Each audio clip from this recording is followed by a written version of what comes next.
Breaking news చూస్తున్నాం. ఆదిలాబాద్ జిల్లా బోధులో protocol రగడ చోటు చేసుకుంది. 2 మండలాలకు సంబంధించిన లబ్ధిదారులకు కళ్యాణ లక్ష్మి, షాదీ ముబారక్ చెక్కుల పంపిణీ కార్యక్రమం సందర్భంగా ప్రోటోకాల్ రగడ చోటు చేసుకుంది. బీఆర్ఎస్ నాయకులు ప్రోటోకాల్ లేకుండా మాజీ ఎంపీపీ, మాజీ జడ్పీటీసీ, మాజీ సర్పంచ్లను వేదికపైన కూర్చోబెట్టారు. దీంతో బోధ్ వ్యవసాయ మార్కెట్ కమిటీ చైర్మన్ బొడ్డు గంగారెడ్డి, ఆత్మ చైర్మన్ గొర్ల రాజు యాదవులు అధికారులను ప్రశ్నించారు. దీంతో బీఆర్ఎస్ నాయకులు దాడికి పాల్పడటంతో ఇరు వర్గాల మధ్య వాగ్వాదం తలెత్తింది. ప్రోటోకాల్ ఉన్న నాయకులను బయటకు పంపి బీఆర్ఎస్ నాయకులు చెక్కులు పంపిణీ కార్యక్రమం నిర్వహించారు. దీనిపై మరింత సమాచారం మా regional coordinator, Adilabad regional coordinator Satyanarayana అందిస్తారు.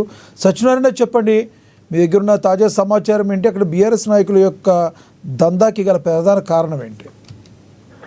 లక్ష్మణ, గుడ్ ఆఫ్టర్నూన్.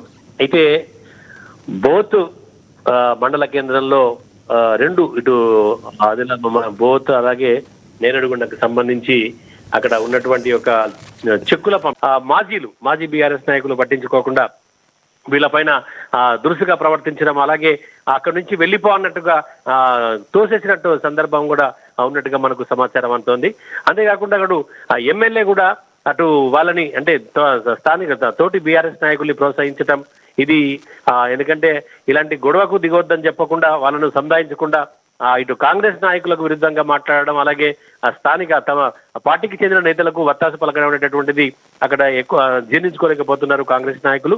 అయితే వెంటనే వీళ్ళందరూ కూడా అంటే వాళ్ళు దిగే సమస్య లేదని చెప్పేసి వాళ్ళు అక్కడనే వేదిక పైన కూర్చొని అటు ప్రోటోకాల్ కి సంబంధం లేకుండా కూడా వేదిక పైన కూర్చొని చెక్కుల పంపిణీ అయితే చేస్తుండగా కాంగ్రెస్ నాయకులందరూ ఇటు బయటికి రావడం, బయట వీళ్ళు ధర్నా చేయటము, ఆ తర్వాత అటు వీళ్ళతో పాటు బోత్ అసెంబ్లీ ఇన్ఛార్జ్ ఆడే గజేందర్ కూడా సమాచారం అక్కడికి ఘటనా స్థలానికి చేరుకుని వాళ్ళందరూ కూడా ఏదైతే ప్రభుత్వం తమ కాంగ్రెస్ ప్రభుత్వము ఏవైతే చెక్కులు ఇస్తున్నదో ఆ చెక్కులు పంపిణీ చేస్తున్నదో చెక్కుల పంపిణీ ఎమ్మెల్యే చేయాలి తప్ప, అక్కడ ఉన్నటువంటి స్థానిక ప్రజాప్రతినిధి చేయాలి తప్ప, దానికి కాకుండా బీఆర్ఎస్ నాయకులు ఎవరైతే ఇలాంటి ప్రోటోకాల్ లేనటువంటి నాయకులందరూ వేదిక పైన కూర్చొని ఇది ఒక పార్టీ కార్యక్రమంలా జరుపుకుంటున్నారని చెప్పేసి కాంగ్రెస్ నాయకులు అయితే ఆరోపిస్తున్నారు.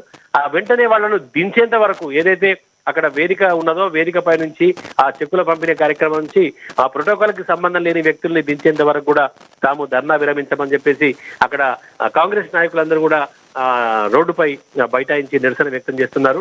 అయితే పోలీస్ అధికారులు అక్కడికి వచ్చి వాళ్ళని సముదాయించేటటువంటి ఒక ప్రయత్నం కూడా చేస్తున్నారు.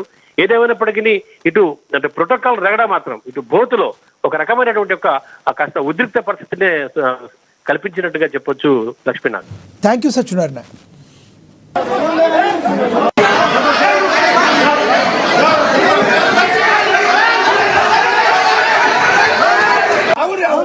Come on.